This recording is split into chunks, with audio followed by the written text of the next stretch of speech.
Um,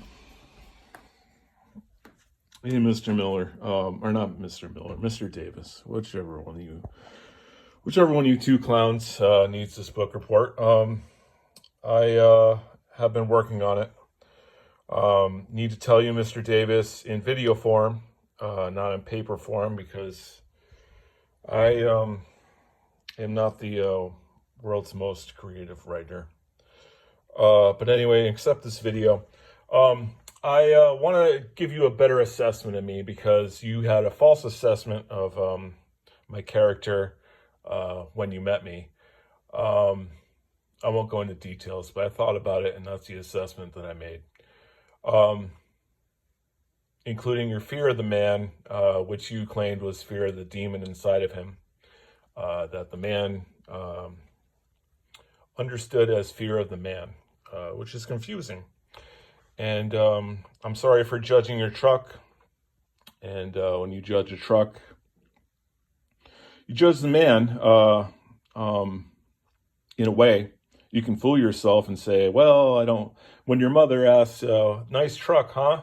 And you don't agree. I don't like the headlights. They're square and it's very unimaginative design. I don't like the dollar bill green.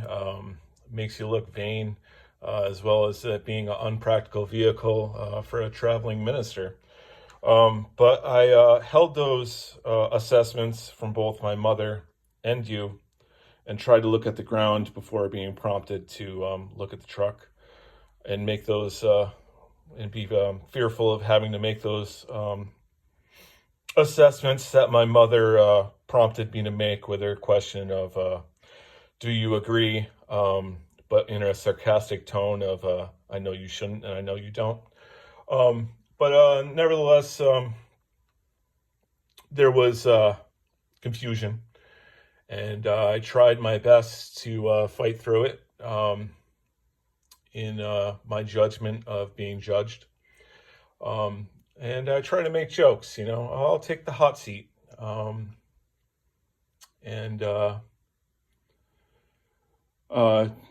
I don't know. Anyway, I'm rambling about that point that doesn't matter.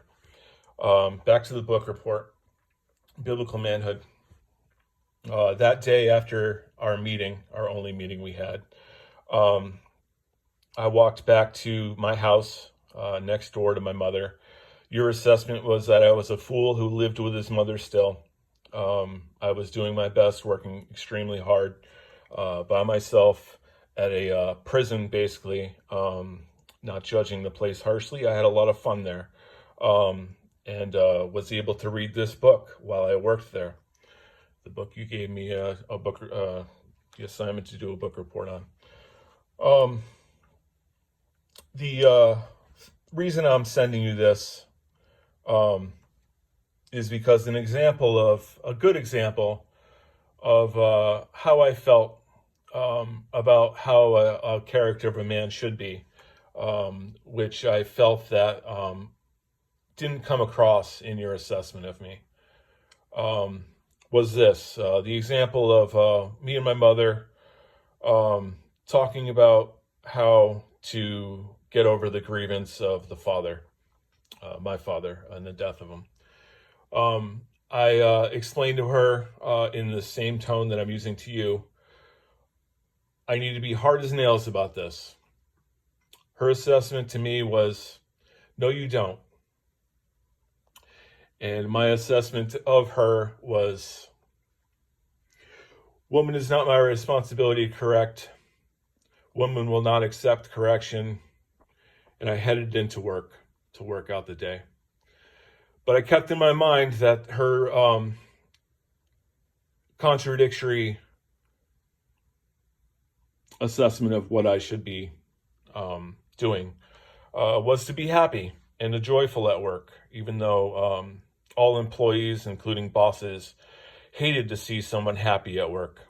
So I know that sounds crazy, but that's the truth of the environment I was in, as assessed. And as assessed afterwards, when I started happily singing songs and trying to brighten people's day. The women looked at me crazy for doing it, and the men laughed at me in a matter of disrespect. But I followed my mother's ruling, and I tried to follow. Um,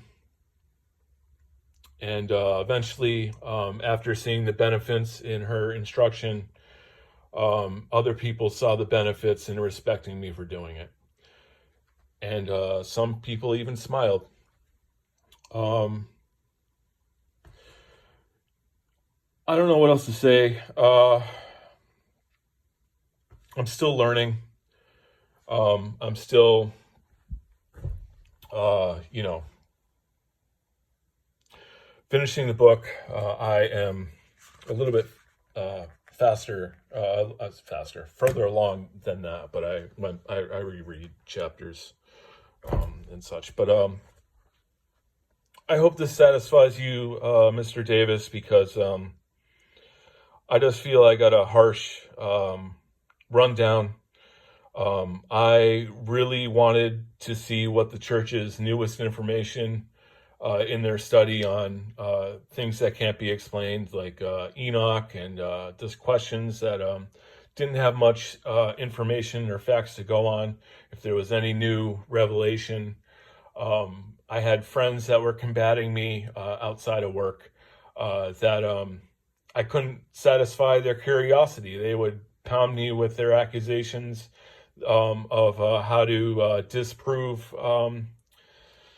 what I knew to be true, and I couldn't combat it. And I thought maybe you could help me in with you giving me the assessment with your wife there, and that wasn't the case. Not blaming you. You didn't get a good assessment of me. It wasn't explained. Again, when you first rolled down the driveway, your assessment was that I lived with my mother. That puts certain confusion on the equation. The other thing was when my mother chose to be in the room when you started inquiring about my experience in California, and unprompted by anything I said previous in my recollection or in my observation of what was said, you prompted to relate California with homosexual orgies and things of that nature. I explained to you truthfully that for me the experience was very tame, although I did see some witchcraft because it's everywhere, but nothing I could have alluded to as a factual event that it could be recollected and explained. But it's everywhere, and it does exist out there at the time, or did exist at the time. My understanding, Sarah, was that that was your experience in California, and the sin that you had to battle. I couldn't talk about it because your wife was present, my mother was present. I couldn't explain to you my past sins, an incestual mistake with my brother. He battled with a friend that taught him the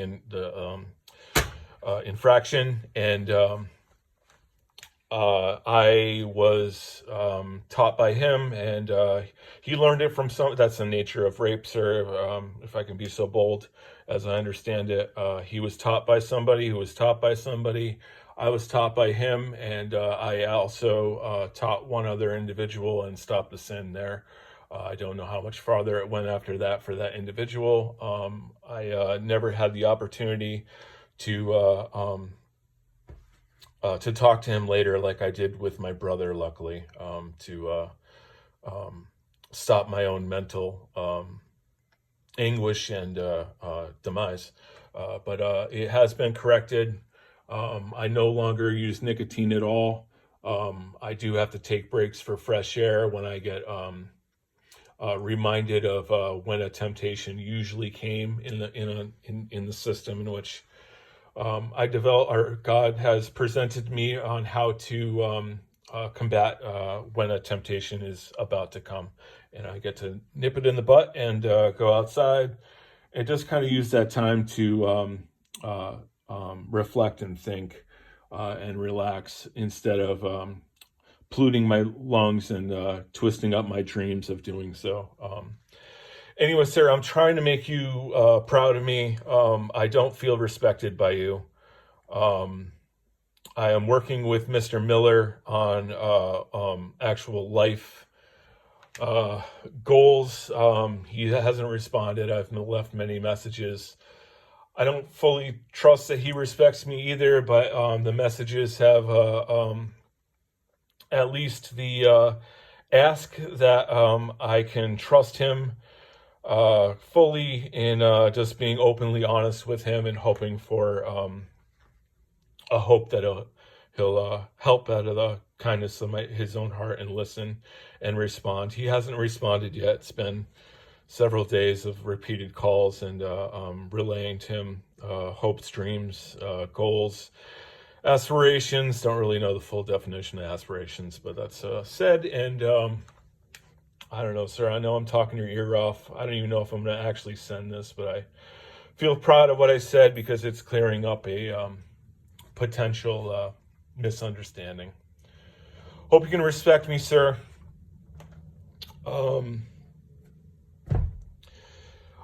I don't feel motivated or inspired to do the book report for you. I don't feel it will help in my assessment of if I'm ready to become a member of the church or be accepted as one. I think doing the book report in pen form and making it look pretty will actually hurt my chances. So accept it, that this is the report, and hope it serves you well. Thanks.